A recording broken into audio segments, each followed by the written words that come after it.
Yeah. Okay, welcome everybody. Thank you for coming along to our third forum.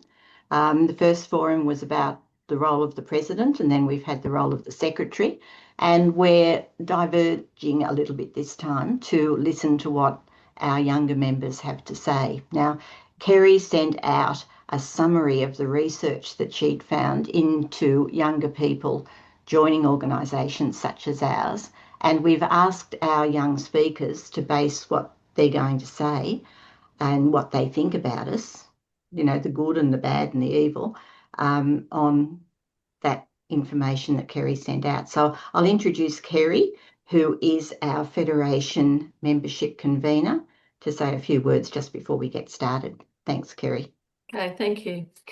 Well, I guess we know, well, certainly those of us who've been seroptimists for a long time, and I have been for 28 years now, that our membership numbers have been declining over time. And we are aged in our membership. We are often tired. We're also literally dying off in some cases, which is, I guess, a great thing in terms of, what people join for and to be part of something for a long time. But we're not replenishing our membership in a way that's going to make us continue to be vital and vibrant and sustainable going forward. So we need to really understand why we're not achieving the right outcome there. And so we thought that listening to people who've come in at the start of their seroptimist career or the start of their professional lives would be a good way of understanding what clubs might consider in terms of things you may or may not do differently in your club from what you're doing today. So I'd very much like to thank the panelists for agreeing to talk today, and a little bit of arm twisting, but not too much to get them here. So I look forward to hearing what everyone's got to say and providing some thought-provoking insights that we can take back to our club. So thank you, Jill. Okay, thank you. The format we're going to take, we're going to ask each of the four speakers to talk and tell us about their thoughts. And then after each speaker, if you've got a question for them, if you'd like to write the question in the chat, and then I'll ask that question. And then at the end, if you have anything else that you'd like to ask of these young women, you can put that into the chat at the end, or we haven't got very many people on board, so you could probably even ask the question. So we'll see how we go by the end.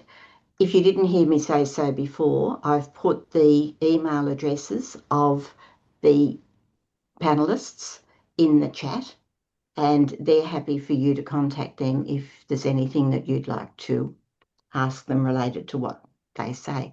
So we're going to start with Abby Douglas, and Abby is a member of Seroptimist International Brisbane Water, which is my club, and I'm very proud of Abby because she's just a wonderful member, and we love having her on board. So I'll introduce Abby and she'll tell us about herself first and then go on to talk about why she's a Seroptimist.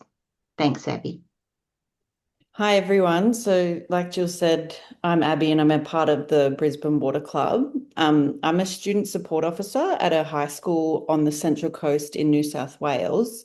And that's actually how I came across SIs through my role at the school. I've been an official member for about a year now, but I've been working with Jill a bit before that. So Brisbane Water partnered with third-year social work students at university to develop a program for secondary school girls, and that's called the Aspire program. It's a 7-week wellbeing program for girls who might be disengaged from their learning, and it was introduced to me by Jill at one of my network meetings in 2022. And since that day, I've been running that program at my school with a variety of different students. It's been a massive success, and a huge part of that success has been due to the ongoing support of the Brisbane Water Club, as they provide funding to all the local high schools who run the program. And this allows me to buy appropriate resources and things to make the program run effectively that my school budget doesn't allow me to do. So yeah, that's been great in that sense. After that, I started attending the Brisbane Water International Women's Day breakfast each year that they run as a school representative. And I actually brought along some students who completed the program, and one of these students has since joined the Brisbane Water Club, which has been a really nice full circle moment. But I started attending monthly meetings after that to discuss the success of the program and share feedback. And then by doing so, I got to know more about the work that SI does and the amazing women involved in the Brisbane Water Club. And yeah, I guess in my role at the school is helping young people, in particular young girls, are a massive part of what I do. So I quickly realized that that's a lot of what SI does as well, and seeing the amazing work they do both locally and around the world, it was a nice way for me to align my values with my profession and SI as well.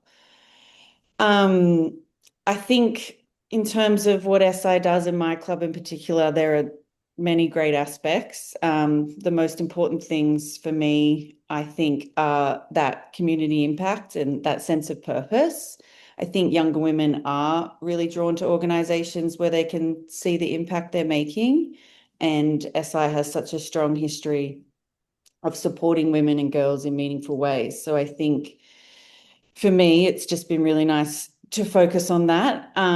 I think I guess the generation gap might be a bit confronting or intimidating for young people, for some young people, but I really value that at my club. I think there's something really special about being in the room with women who have had so many different life experiences and backgrounds. I think there's a lot we can all learn from each other. And I feel really lucky to be a part of the Brisbane Water Club with such amazing women who are all dedicated to the same cause. I think in the end, that's what matters when you're all in the room together. I think younger people are eager to engage with volunteering with a strong community impact. It's more looking for flexibility in terms of fitting that into their lifestyle. I think for me personally, I am passionate about the community aspect of things. So that was always really important for me. Like, for example, with the event that we ran yesterday, I know SI clubs in Australia are involved in advocating for endometriosis awareness. The Brisbane Water Club held an endometriosis high tea yesterday. There were over 100 people in attendance, ranging from people who have suffered themselves to people who are actively working towards more support for women who suffer. All the funds raised went towards supporting a new endometriosis centre here on the Central Coast. And it was just such an amazing event. I found myself getting emotional in parts throughout the day. It was just so nice to be a part of such an important project. It was very humbling, and I think stuff like that, where you can see the hard work that SI does and that you're doing and you're a part of, when you can see the impact that has on the community. It's things like that make you want to do more of that. I've obviously only been a member for about a year, an official member. So I feel like overall the structure of my club works really well. I'm obviously a younger member, so there's always going to be things that I wish were different in order to suit my lifestyle better. And I've said this from the start, my biggest issue, and it's not an issue of SI at all, is that I just don't have more time to dedicate to the things that I want to do with the club. I'd obviously love to pursue more projects, attend more of the community events. I'm obviously restricted because I work full time to be able to do that. I think some of the traditional structures maybe can feel a bit formal or rigid, especially for younger women who are juggling work, study, parenting, everything else. But in saying that, I know that the structure works for majority of the women in my club. I just think it's all about flexibility that would attract more younger members, or attract more members in general. I think the face-to-face meetings are essential for that sense of belonging and connection. I've been able to attend majority of the meetings because ours are held at night time, but I know this may not always be the case. So I think having that option to attend online would be ideal. I don't know how many other clubs do that, where you can tune in via Zoom or Teams. I feel like that would make things a lot easier for the months that I can't come, instead of, catching up via emails or minutes. I think it would just be more convenient and beneficial. And if younger people had that option to tune in online, I think that would attract more. I just think obviously that face-to-face meeting is essential, but having the option would be best. I think, yeah, the flexibility is the most important. Younger women can't commit to things in the traditional sense as much anymore. So offering things like, those short-term projects or even casual volunteering, like I said, the hybrid meetings, and more weekend events. I know for me, because a lot of the events are during the day that a lot of the women in our club go to that I can't go to, I think that would make a massive difference. And then I think the other thing for me is visibility and awareness. So they're huge challenges in attracting young members to SI, but to all sorts of different organisations. I think a lot of women, younger people, just simply don't know what SI is or what we do, especially online, where those younger generations discover organisations like this. So I think a bigger online presence with sharing real stories and community impact and member experiences, that's what helps people connect emotionally to an organisation and understand what it's all really about. So I think definitely an increase of advertising on social media would help. And that's actually something one of our members is helping with now, to get more stuff on social media that our club is doing. And I think obviously I found SI through working at a school. So I think reaching out to the local schools and universities is another avenue. It's clearly an effective method. Being able to tell the students and staff at my school about where the funding for the program comes from definitely sparks up those follow-up conversations about SI and how people can get involved. And I think we've actually spoken before about maybe a potential like mentor type program with our members, our club members and school students, which I also think could be really effective. We run something like that similar at my school already. But yeah, I think overall it's really, really important for people to get more involved in community, and SI does a great job of it allowing this. There's obviously, just in my personal preference, definitely a few tweaks for in terms of accessibility and flexibility that would attract more members to our clubs. Excellent. Thank you, Abby. If anybody's got any questions of Abby, would you be able to type them into the chat, and we can either ask them now or we can ask them at the end. So if you've got a specific question of one of the panel members, if you write their name next to the person that you'd like to ask that question of.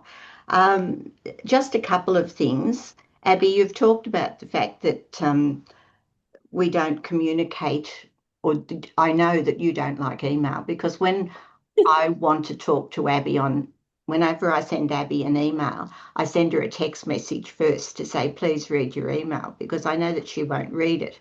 So have you got any ideas about how we could overcome that, Abby? Well, I like to think I check mine regularly, but I probably don't. And I imagine other younger people check it even less than I do.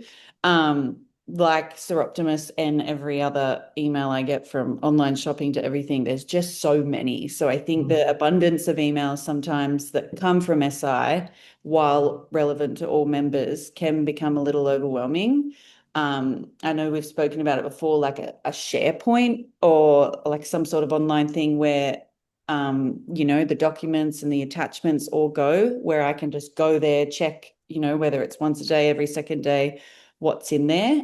Because I know even when I go onto my emails and I'm searching for a certain SI email, I type in a keyword, but it doesn't narrow them down because of the volume. So that can become a little overwhelming. But even if it were that SI sent out the emails on certain days, if it were like 2 days a week or something like that, so that members know when to check, that would be good. But I would love a SharePoint where I can just click on one link and go there and everything's sort of in there, rather than sifting through all the emails.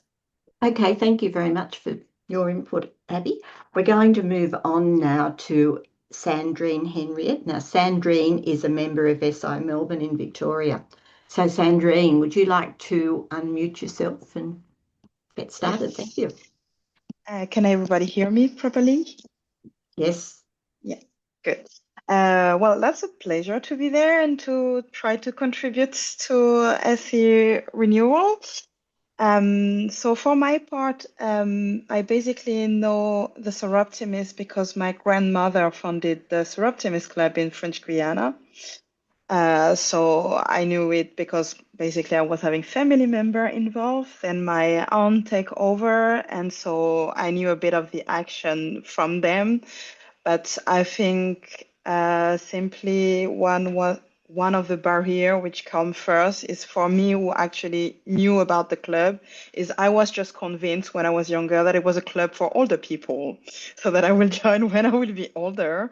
Because yeah, basically if you don't see younger people in the club, it's hard to think that you're belonging to it and that you can simply join. I mean, in your mind, it's simply that, okay, that's a club for older people. Like there is, I don't know, club for activities for like really young kids. It for me, it was just like kind of an obvious thing that it was a club that you get when you're getting older, maybe close to retirement, and then you can keep going. So I was just thinking, well, I might do that when I will be older myself too. And then later, my father just told me when I arrived in Australia, okay, just try, you will see. I was looking for some networking regarding job search and some networking in general in private life because I arrived and I was knowing nobody. And it was just like, okay, contact them and you will see what happened. And eventually it did happen that I meet people and that the club was also open to someone of my age. And I was just like, oh, that's great. I actually really like to do volunteering. So I think that could be great for me to join. And so it happened. So yeah, I think one of the biggest point to overcome is also if you don't see young as a younger, and I know myself, like when I was less than 18, really willing to do a lot of volunteering, finding everything so spectacular. Each time you see someone coming to your school or even during university, you're just like, oh, that sounds so cool. I would like to be part of. So I think it's not like a problem of willingness to do. It's really like it can be scary to meet with really older people, thinking that maybe at this time, well, you're not mature enough, the gap will be pretty huge, you won't have like really things to discuss about.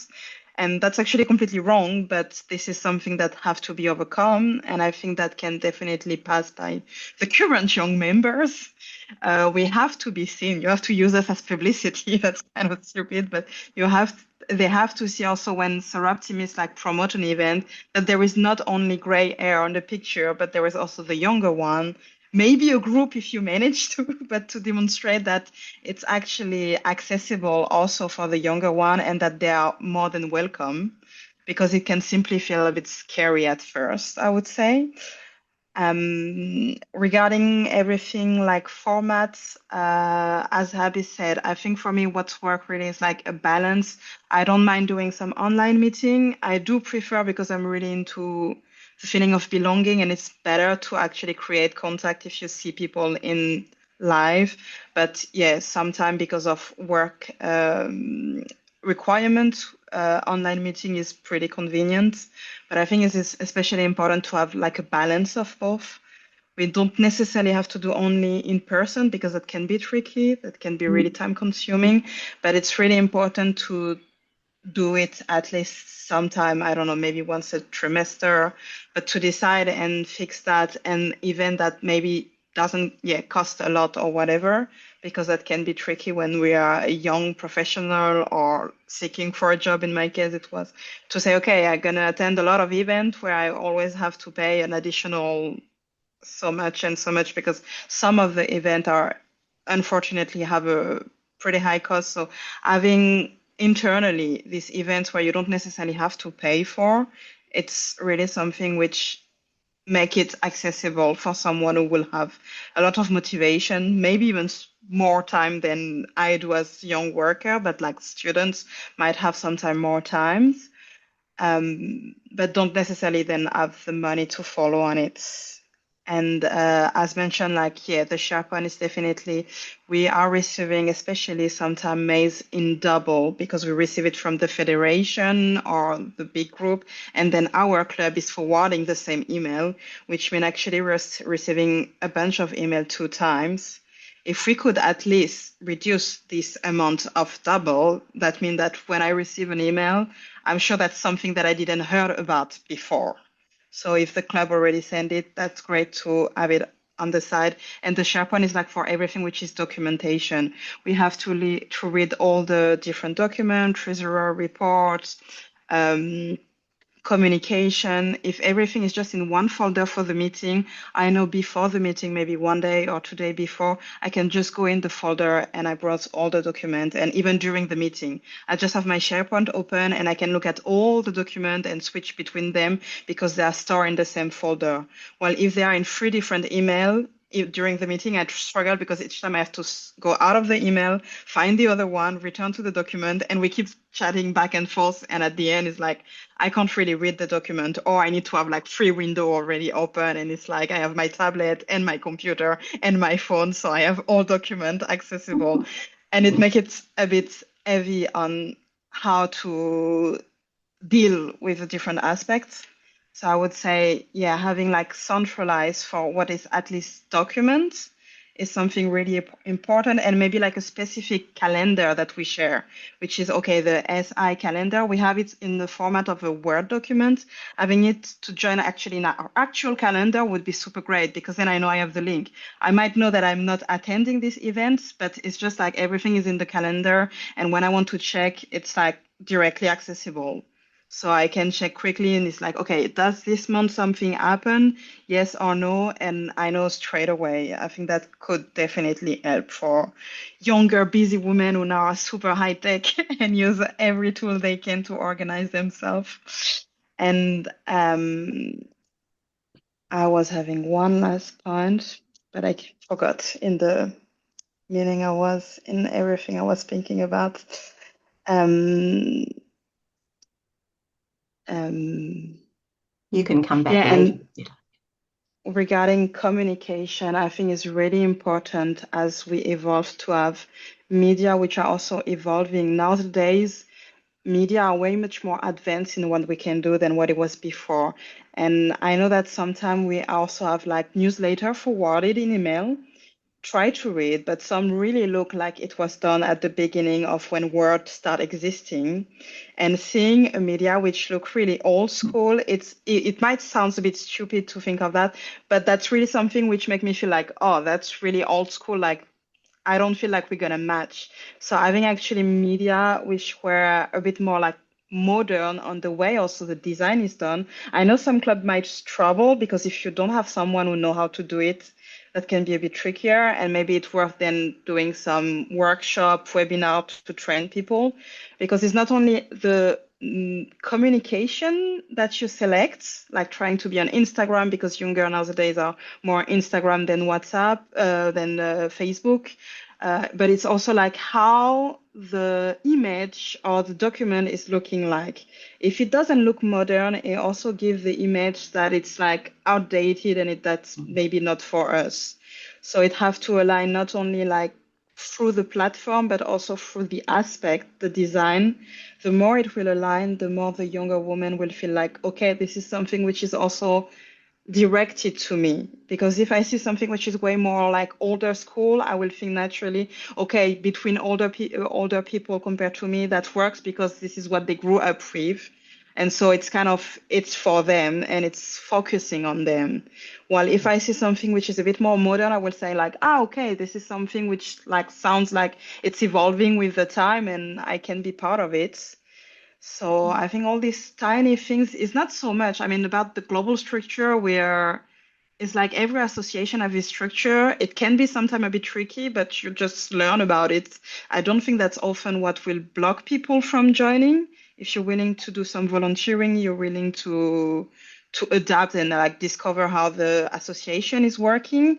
But it's really about these small, tiny things which will bring interest and which create traction for the younger people to come and just join and finally notice, wow, okay, they're older than me.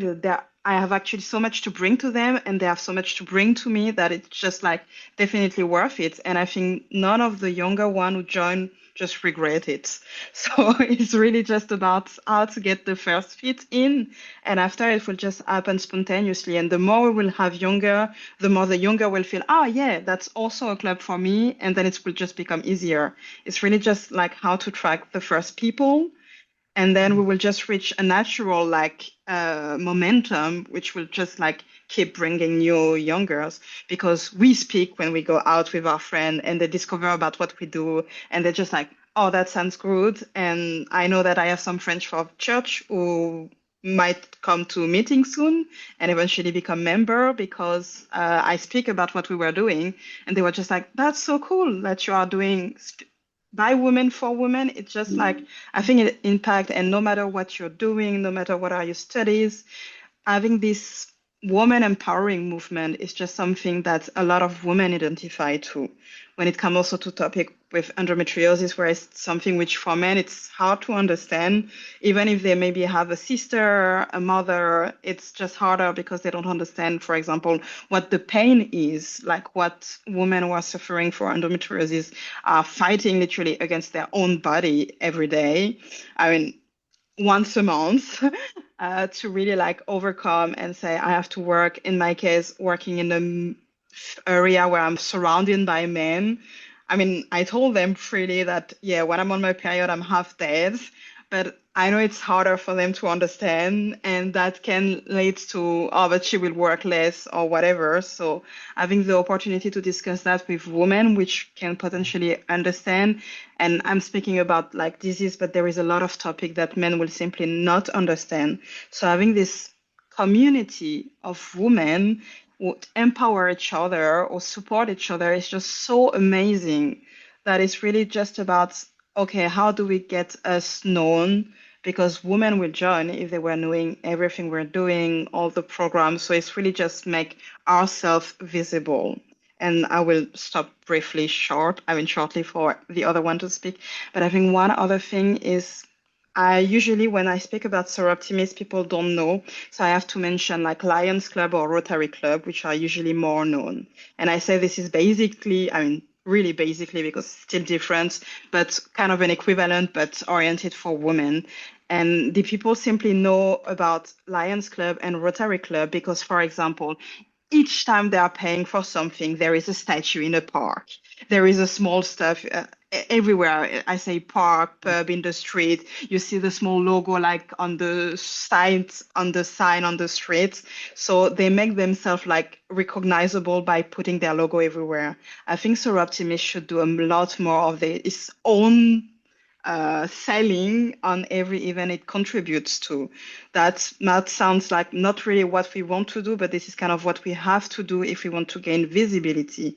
People have to know that, okay, we were behind it. It's not to just make us shine, but it's really so that people know about us and might want to join and say, oh, that sounds like that's amazing what was done, and that would be great to be part of it.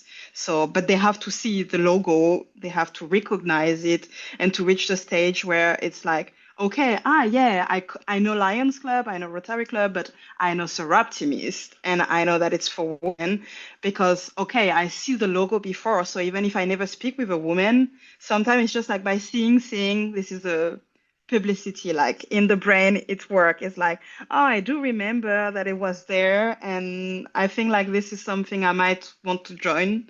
And then they will seek for information, and this is the moment then where they will start asking questions and say, okay, how can I join and how does it work? And then maybe a bit of explanation of like federation level, state level, everything. I don't know, an image or a quick video to explain, because it can be tricky to know what you belong to. And then you're there. People know what they are joining, know what we are doing, know about us, know that we are behind so many different projects, amazing projects, how much we have like raised is just like incredible. I wasn't even knowing, even if my grandmother was part of it, I discovered it by joining meetings, and that's just incredible to know everything which have been done by Soraptimis for so many years. And when people will do that, I mean, that will just sound like, "Ah, I want to have that on my resume. That's just so amazing. Like, I want to be part of it. I want to be able to show, okay, I have been part of it and I have bring so much to the society. And it's just like they will feel so amazed of just being part of it that they won't want to leave. And like you, they will be there for 20, 30 years until retirement. Thank you, Sadrine. That's fantastic. You've given us lots of information. One thing that rang a bell with me there, I know my son Yeah. once said to me, Mum, you must put your younger members in the front row of your photographs. Yeah. So I always make sure that Abby and Akira are the ones down the front. We also have some very elderly people who need a chair to sit on, so they're usually there too. But we put the young people in there too. So thank you very much for that. I still don't have any comments. Tori from Goulburn has written in the comments something that they do in Goulburn that you might like to have a look at. I won't read it out now, but it's there for you to read if you'd like to refer to that. So our next speaker is Simone Bischoff. Did I pronounce that properly, Simone? So it's Simone. So, oh, Simone. I was Yes, yeah. calling you the wrong thing the other day then too. I'm sorry about that. No, that's no worries. Yes. So Simone is going to, from North Canterbury in New Zealand, is going to talk to us now. So thank you. Perfect. Thank you very much. So kia ora everyone. My name is Simone and I'm a first year student at the University of Canterbury, so down here in New Zealand, and I'm a first year law student. And so where I started getting familiar with Seroptimist and Seroptimism in general is because a couple of North Canterbury, so our local club, a couple of North Canterbury Seroptimists came to our school. So this is about 3 years ago now. They came to our school and they really wanted to start a junior club. So they started that club and I was one of the early members, and then went on to become president and run quite a few fundraisers and projects and everything. And the high school club is continuing to do really, really well these days. But it's going pretty well. But one of the things that really stuck with me, or really kind of got me invested in Seroptimist, just Seroptimist in general, is our very first high school event. So our very, very first high school project, we had Jessica Tyson, so previous 2016 Miss New Zealand, and her organisation called Brave, come in to speak to our young girls at school.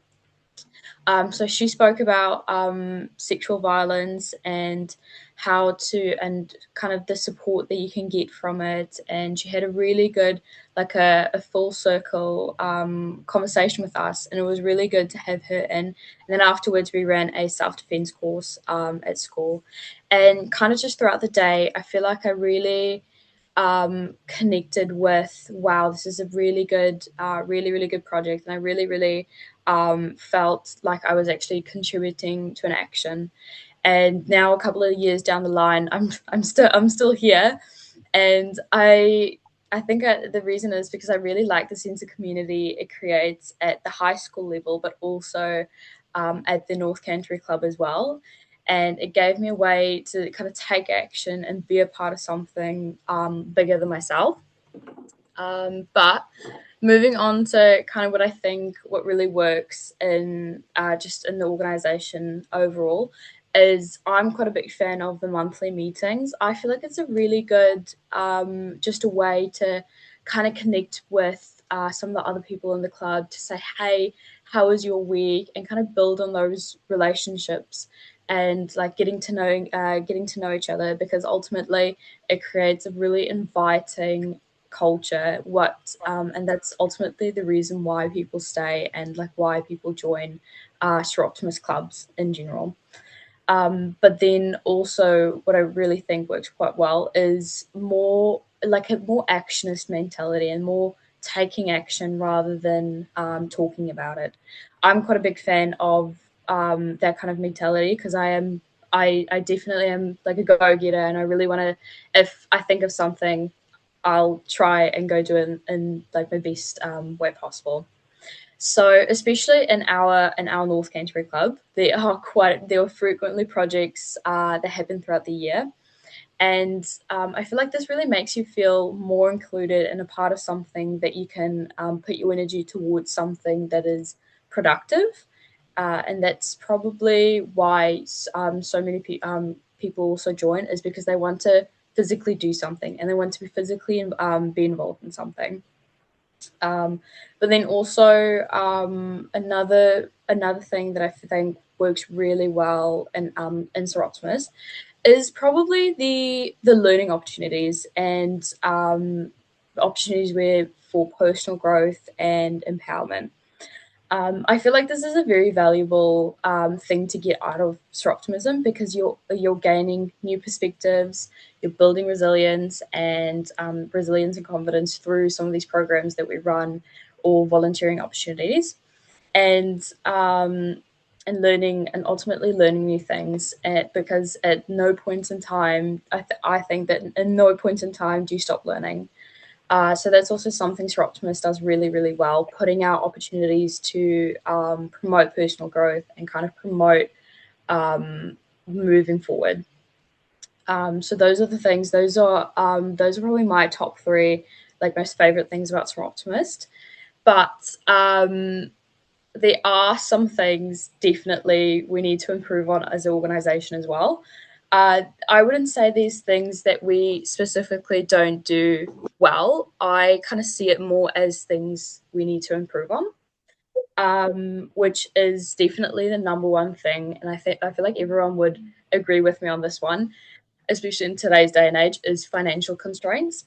So whether it be subscriptions or transport to meetings or anything else, there is definitely barriers regarding this. And I feel like a way to improve it is just being able to give people the opportunity to, or just giving people options and making it more accessible to people to be able to give their thoughts and give their ideas and be a part of it. Because ultimately, if you make people feel like they're included and they should be and they're wanted there, then they're more likely to open up about what their ideas are, and more likely to contribute to actions and maybe encourage other people to join. And I feel like we can really do this by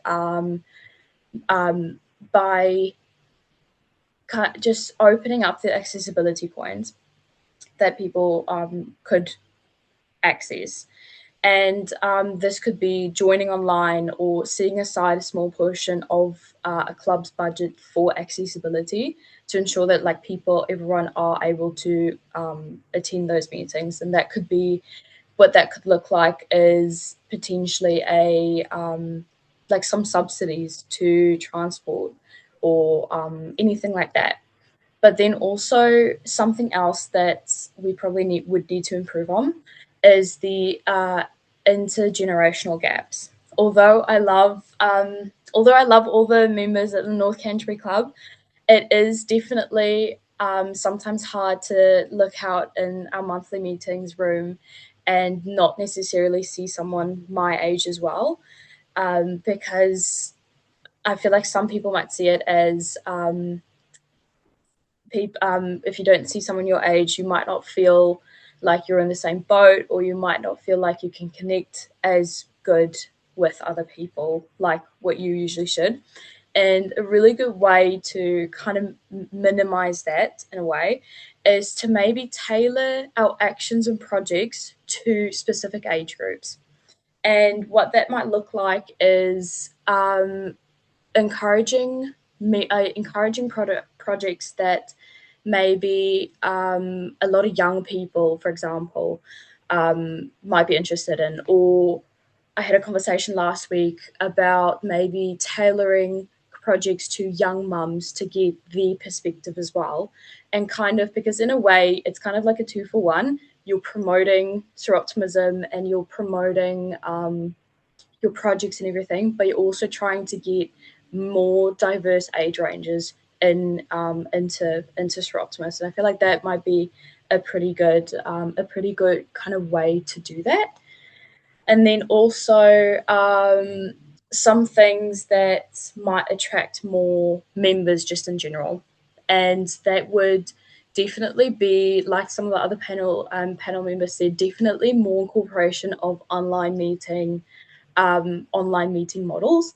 So maybe just giving people, because we all of us are busy, whether it be with university, school, work, the kids, anything like that. Just giving people the option to maybe join online in the monthly meeting, or just have more online, or just different ways to kind of access the information or still be able to be a part of it without necessarily having to be there in person. I feel like that is also a really good way to kind of encourage people to say, hey, we don't need you to be at all of these meetings. We acknowledge that you're a very busy person, and I feel like that's just going to kind of encourage people to just to stay, because they feel seen and they feel encouraged to kind of help out and speak up about their perspectives, which is ultimately what we want. But then also something else that we can do or improve on as well is building on our values as Seroptimus as an organization and promoting them more. So the reasons why people usually tend to join is they care about the issue, they possibly see something they can get out of it, and their values align with the organization's values. If we are able to promote those three, for example, better, then we're able to just up membership overall as well. And then just on the same topic of promoting is we need to show people how big of an impact Seroptimist can actually make as an organization. We are an organization that has so much, that have done so much in the past, and we need to build on that. Like every time I talk to someone who doesn't necessarily know about Seroptimism, is the light bulb doesn't really tend to go on unless you mention like the United Nations, for example, because that is such a because that phrase comes with a lot of weight, and everyone usually tends to know that. So if we associate ourselves more with things like that and promote those kinds of things, I feel like then overall we're just going to be able to get out there a lot more as well, without necessarily putting ourselves singularly out there, which we want to do. But I feel like it would be worthwhile kind of tailing on some of the other places that already do so much marketing and kind of incorporate that into our model as well. And then just overall, I feel like we should really be focusing on why we are appealing to new people and what they can get out of it, and then why should people stay, and what is it and what does it actually mean to like be a Seroptimist, and giving them things to personally resonate with, because that's, I feel like, how all of us got here in the first place. We saw something that we really wanted to, that really personally resonated with us, and we built on that when we got more interested, and we wanted to do more with it, basically. Excellent. Thank you very much, Simone. That was very interesting.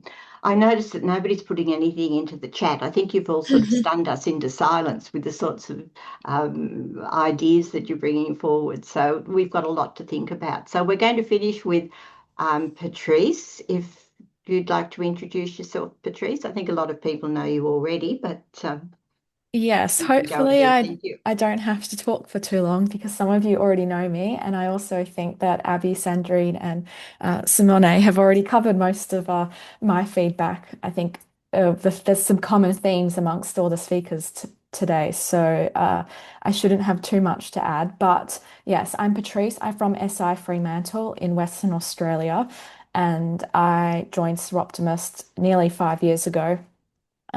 because I participated in the region of Western Australia's tertiary public speaking competition when I was at university. So in 2019, I first participated in the competition, and at that time, it was open to the 5 major universities in Western Australia, and each of the heats of that competition were hosted by a Perth Metro club.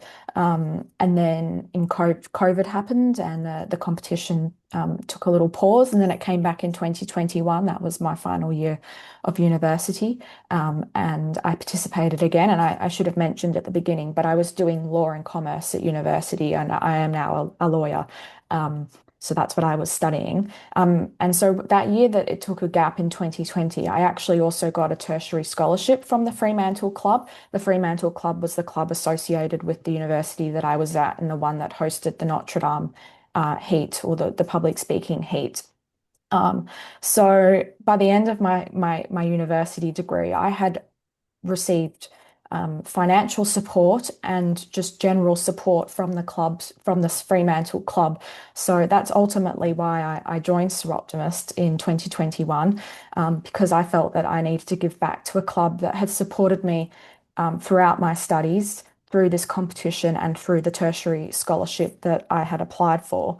And yeah, I felt that the club had really invested in me and my growth, and so it just felt like it was a natural thing to do to give back. And obviously, I identified with the values of Seroptimists and a lot of its projects. So yeah, the public speaking competition was my doorway, and I briefly just wanted to mention it's also been the doorway of quite a lot of our young members in Western Australia, and in particular the Fremantle Club. So we've had 5 young people join the Fremantle Club from this public speaking competition, and also one of those members, her mum, who came and watched her participate, also joined the Fremantle Club.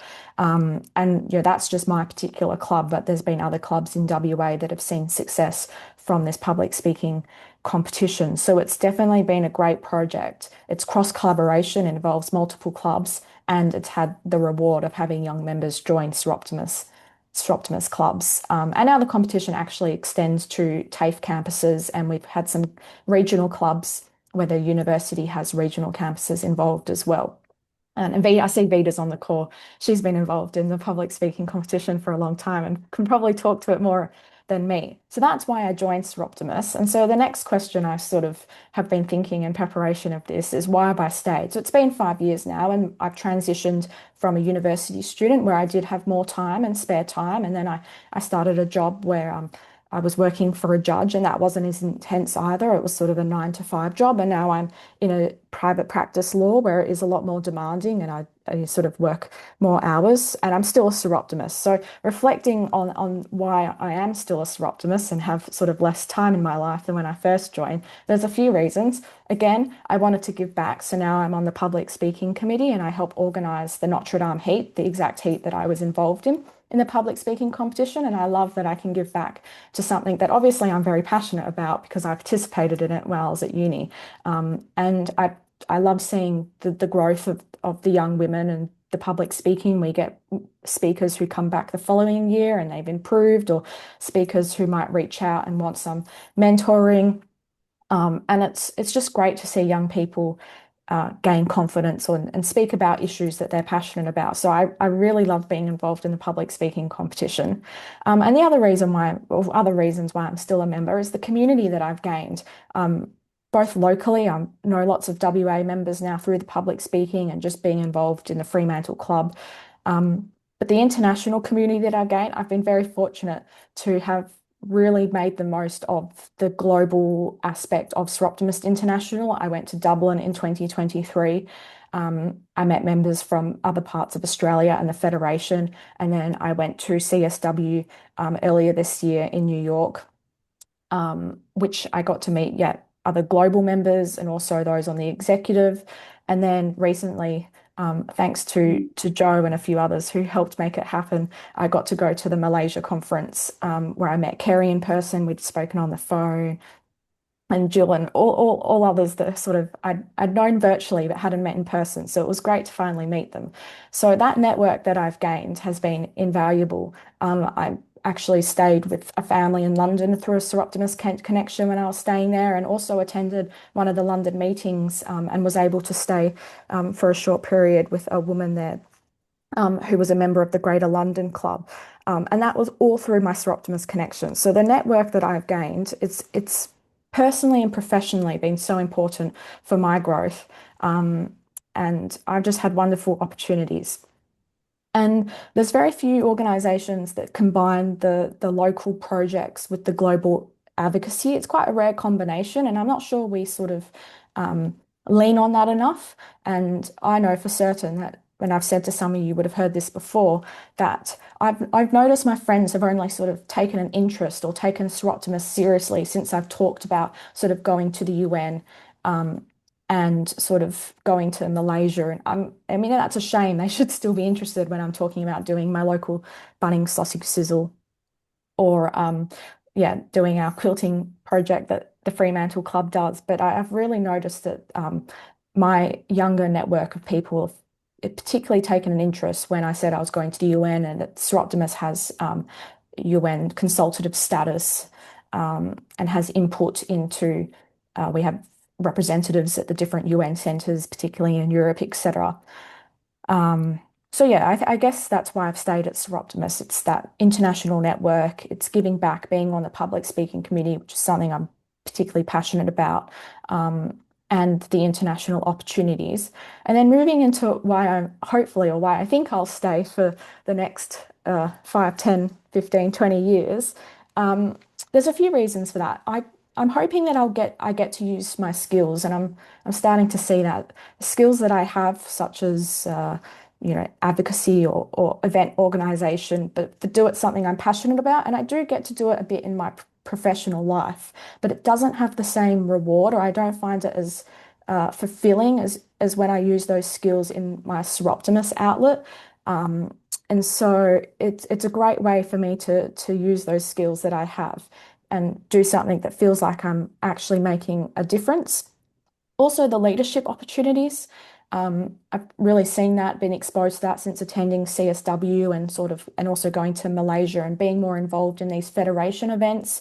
You can see that there's opportunities for women to have leadership positions, and generally supported on a group or an executive with other women. I don't necessarily feel that in my professional career I'll have all those same opportunities. There may be leadership opportunities, but they might look very different. So leadership opportunities is a big one. I'll echo what the others have said and Abby said is, I really like being surrounded by women who often offer different perspectives.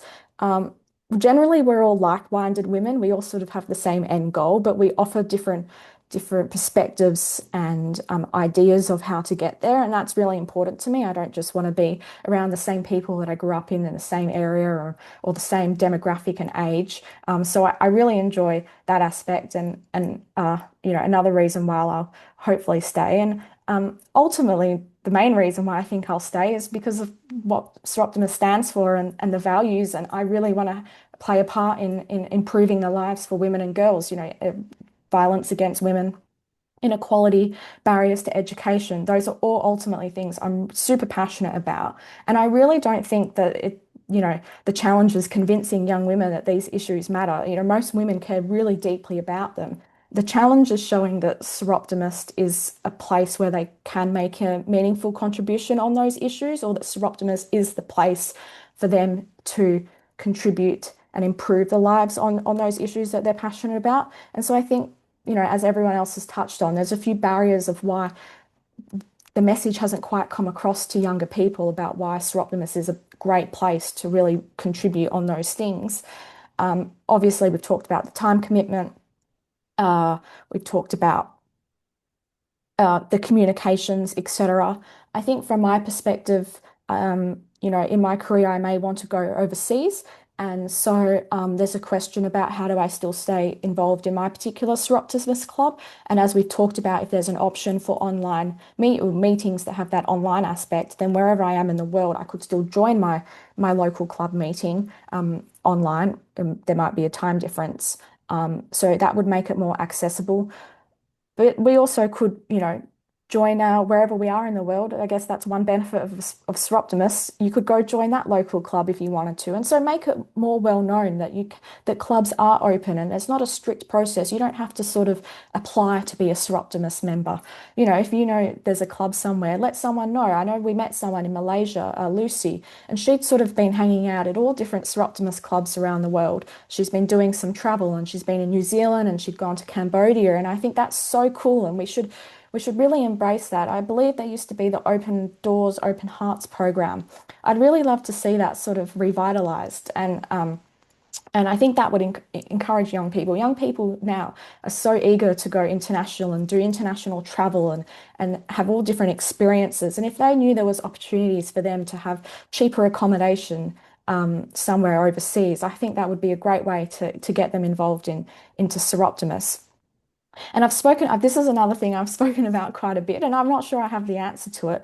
I find the structure of Seroptimus really complicated, and I find it complicated to explain to people. So not only our name, who I think I've spoken about with friends, Seroptimus, for many years, and they'll still go, so you know that organization, the women's one you're involved in, because they still can't remember how to say Seroptimus. But the structure of it, we've got international executive, federation, we've got national, we've got regions, then we've got clubs. And I'm like, oh, I'm doing this call today. That's through the federation. But the Seroptimus public speaking that I was doing earlier this week, that's a region thing. Oh, and the sausage sizzle I was doing on the weekend, that was a club at club level. And then I'm on a social impact committee, or I'm on a young people committee that's international. And it's just, there's so many layers. So when you're trying to get someone involved and explain to them just simply how Seroptimus works or what it is, it's just so complicated. And with those levels, you get extra communications. You get communications from all the different levels. So if there's a way to simplify it, and we are ultimately an international organization, and I do think the international executive is trying to sort of bring it back to being an international organization. And I don't want to lose, the work of the federation and what we do. But sometimes I don't know who I'm supposed to go to for what information. I want information on how many young members there are in Australia or the federation, and who has that information. Exec doesn't have it. I have to go to federation, or maybe I have to go to national just for Australia. So the complexity of Seroptimus, I think, can be a bit of a downfall. And I know we're running out of time. So my one last thing, I just wanted some general positive feedback of what I've seen work is I've loved to see sort of the federation take up the communications on LinkedIn. I found that's been a great way to share with my professional network, who ultimately I think are the people that we want to get involved in Seroptimus. And so the federation's really been taking up their comms on LinkedIn, which I was able to reshare in the lead up to CSW, which was able to educate some people in my professional life on Seroptimus. And also just recently the public speaking competition, touching on someone said about getting young people in photos. They said that one of the participants said she'd looked up Seroptimus Fremantle Club because she didn't know much about it, and saw all the photos of me from CSW. And so she said that was really cool and really interesting. So I think really having your young people on the social media networks and platforms to advertise that there are young people involved in Seroptimus is a great way of trying to recruit potential young people to see that there are young people involved, because sometimes the photos are limited to our older members, and so as everyone else has identified, they sometimes don't see themselves as maybe belonging with Seroptimus, or it's a deterrence for them. They don't feel like they're going to fit in. So I agree with pushing the younger people. Anyway, I've spoken a long time. We're over time probably, and I've spoken very fast. Okay, thank you very much, Patrice. We've got a couple of comments there and a few questions too, and I know that Kerry's got a few questions to ask before we finish. First of all, from Estrida in Canberra. Hi, really interesting presentation, thank you. One key message is the benefit that you are actually doing good and action orientated, and that brings it to one of my things that I'm really passionate about. I think good programs attract membership, and I think there's such a connection between program and membership. And when you listen to what these young women have said today, all of them have been passionate about one or more programs that their clubs are doing, which I think is really important. But Astrida asks, how does the fundraising perspective fit into this? monies are raised and given to individuals or organisations. What are your thoughts about that? Would any of the young people like to comment on that one?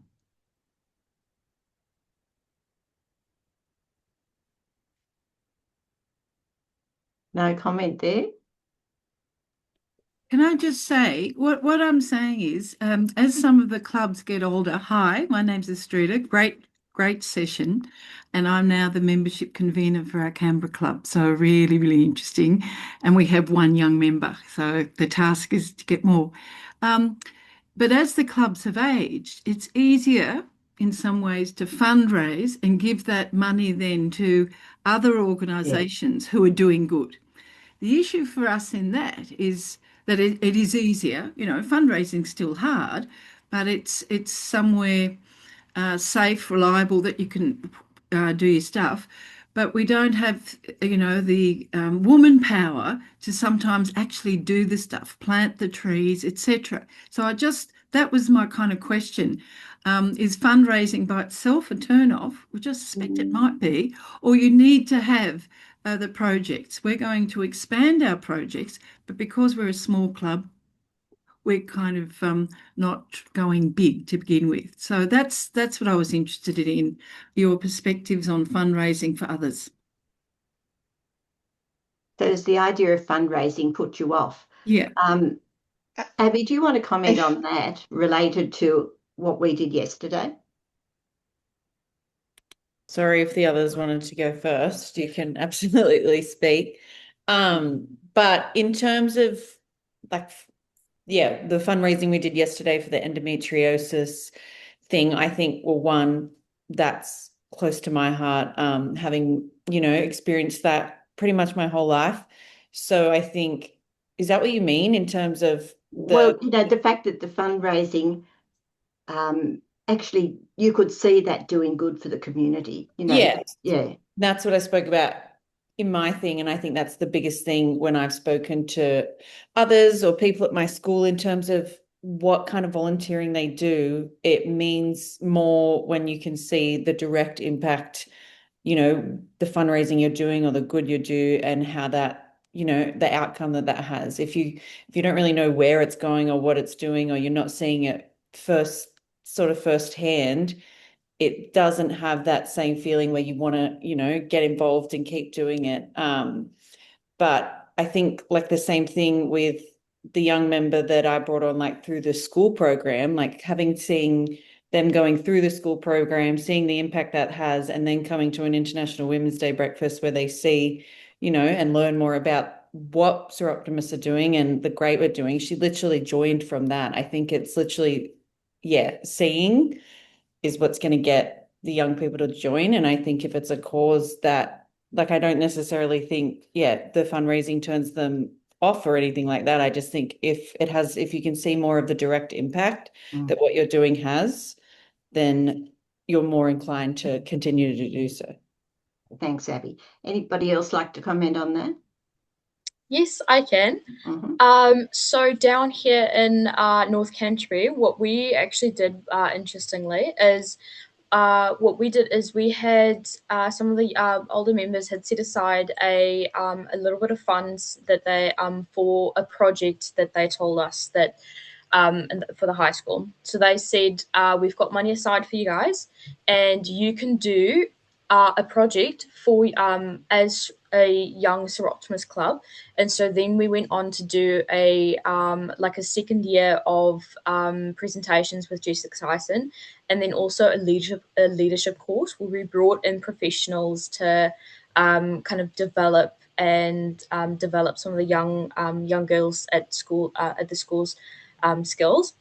And so that worked quite well as well. So that's the relation between fundraising and kind of investing it into these members, because I'm pretty sure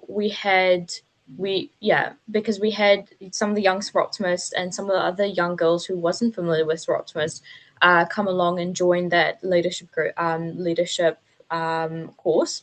And then ultimately some of those unfamiliar people joined the high school group, and then eventually some of the high school members would join the actual North Canterbury Club. Okay, thank you very much. And Rhonda from Brisbane Water has just brought up a point too, that fundraising activities, referring back to the one we did yesterday that's on IMARNS at the moment, can involve advocacy and awareness as well as fundraising. So, all of those things can be combined in that. Kerry, do you have some questions? Just before I ask a question, Patrice, your wish will come true. The Open Heart, Open Door program will be resurrected. And in fact, it's going to be resurrected by our federation. So we're going to be taking over the responsibility for running that program, I believe. I'm just waiting for further information on that. So Great. That's good. I mean, it's interesting that probably not everyone on the call would know what we're talking about, but basically Soroptimists making available their homes for visiting Soroptimists and providing that networking opportunity that was mentioned earlier. So you'll see more about that in coming months, I assume.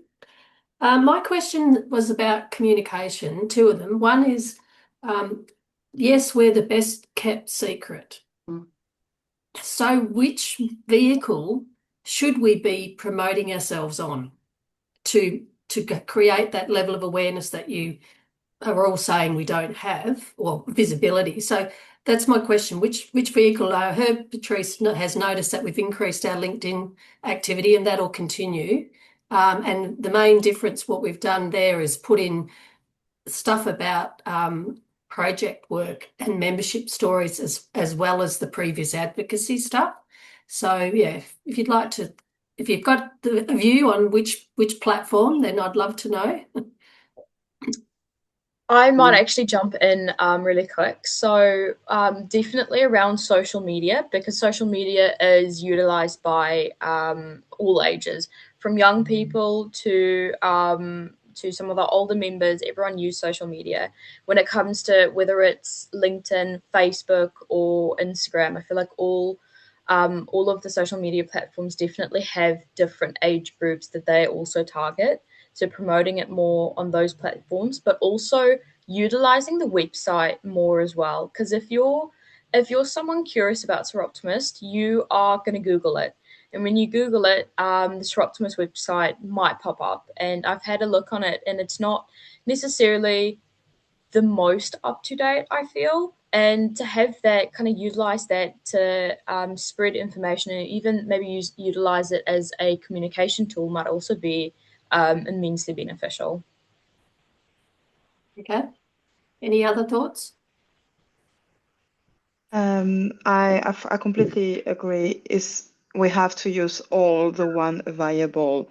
I know it can be tough work, but some platforms are anyway kind of related. You just prepare the Instagram post and you share it on the Facebook. So it's like trying to minimize still if it can be tricky, but it's important to have all the platform actually active, because on each platform we will touch different type of people. So if we just like focus on one and say, okay, there is no best one, because it will really depend like the platform and which type of people we will attract.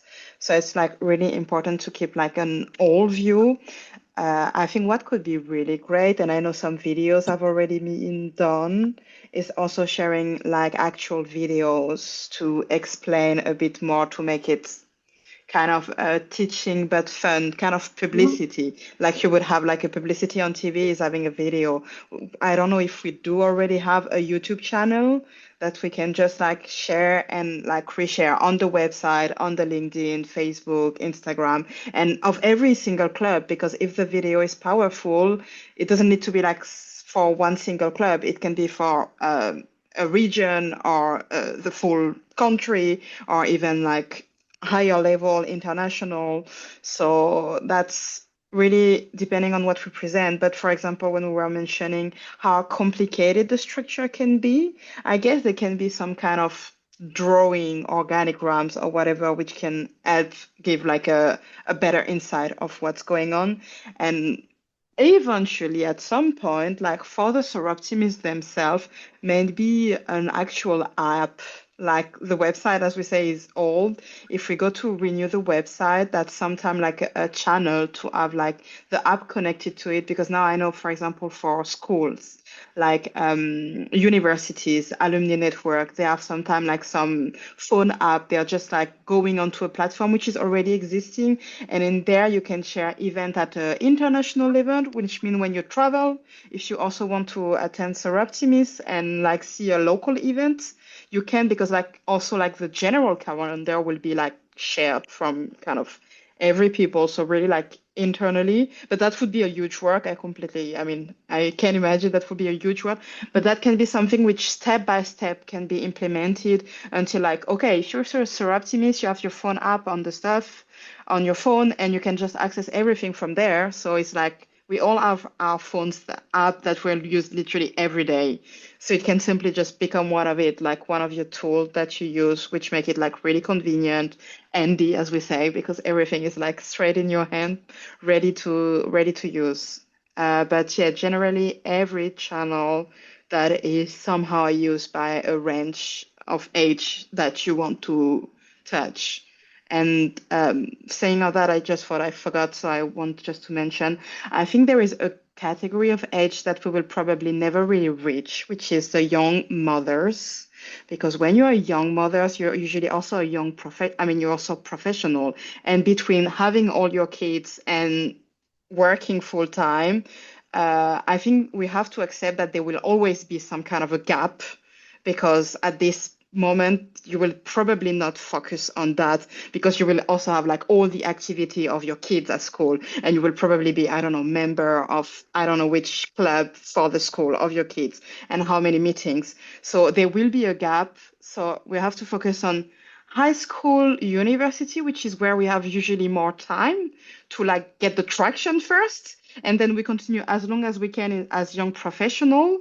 There will probably be a gap, but if we know about it, we will certainly just return later when we have again the free time. So we should, for me, target like the younger categories, not the younger mothers as member. I think they will probably like see the benefits of the club, but not as member at this moment, just because they're going to be so busy with what like couple life with kids, or even like single mother with kids and a job is like, and that's just really a lot. So we have to accept that there will, for me, like always kind of be a gap age where there is like a no man's land because of what the life is simply. And it's just like we have to give enough traction when we're younger, so that the people later on also remember how great it was and want to come back. And I'm certain that a lot will come back. It's just we have to accept that maybe there is a range like 30, 35, where it starts to be really tricky, and it come back when the kids are a bit older and you don't have to dedicate so much time to them anymore because they are themselves turning adults. I think that's very true.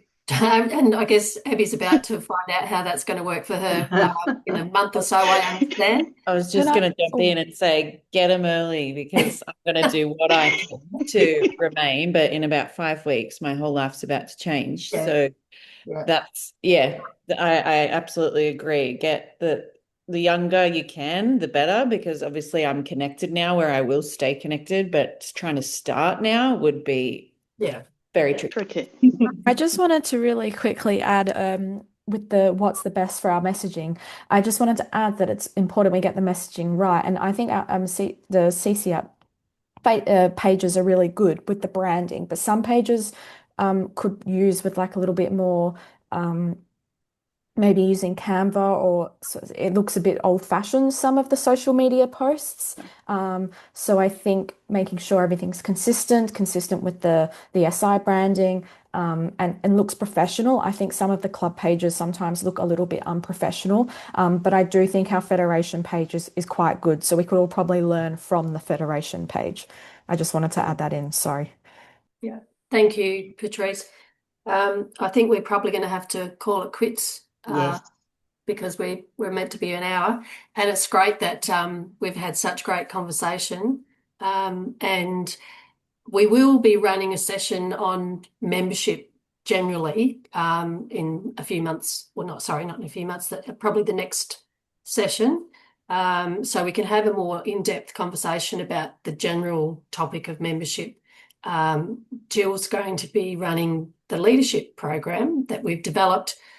The first round of that is starting in a couple of weeks, and it's how many, Jill? 22 now? I think we've got about 23 at the moment. 23, all from Fiji at this point. So they expressed the strongest interest. So we're running that program for them, starting there. And this is, as you were talking about, Patrice, the opportunity to get skills, but then to employ them in a Seroptimus world. We want to give people more support around that as well. So if you have other thoughts, that's any of you panelists or any of the people on the call today, ideas that you would like to share, then please send them in to us at the Federation, and we will be developing the strategy for the next biennium over the next few weeks, as Anthea has now taken on the role of president, and it's the normal process to revisit the overall strategy for the Federation and membership as part of that. So I would certainly welcome all of the things that have been mentioned today as points of discussion in that process, but anything from anybody else would be valuable as well, because the more we're able to respond to what members think, the more likely you are going to be able to attract other members. Thank you very much, Kerry. And thank you very much, first of all, to our panel members. You were absolutely fantastic and shared lots of really interesting ideas and perspectives from a younger point of view, and we'll certainly take them on board. And thank you to the people who've come on board as well. And remember, this session has been recorded, so please let your other members know about it, that the link for it will go out very shortly in the next week or so. And it would be great if as many Seroptimists as possible could actually listen to this in their own time. So thank you very much, everybody. And we last point is we do have a YouTube channel, but clearly it's another thing that people don't know about. And needs to be developed. Yes. So I'm still young and I'm still discovering myself what is viable. So yeah. But the reason we haven't been able to publish the Secretaries Forum is because YouTube rejected our recording, because we had some in the demonstration of some of the material that we shared with participants to show them how to do things as secretaries was deemed to be in breach of the Privacy Act. So we are going to be creating a different way of sharing that information, because it'll be obviously a closed group that'll see it, not anyone outside of our Seroptimus community. So, but today, that isn't such a secret. No, that's right. Well, shouldn't be. Shouldn't be. Thank you. Yeah. All right. Thanks, everyone. Thank you again. Bye. See you all next time. Thank you. Bye. thank you.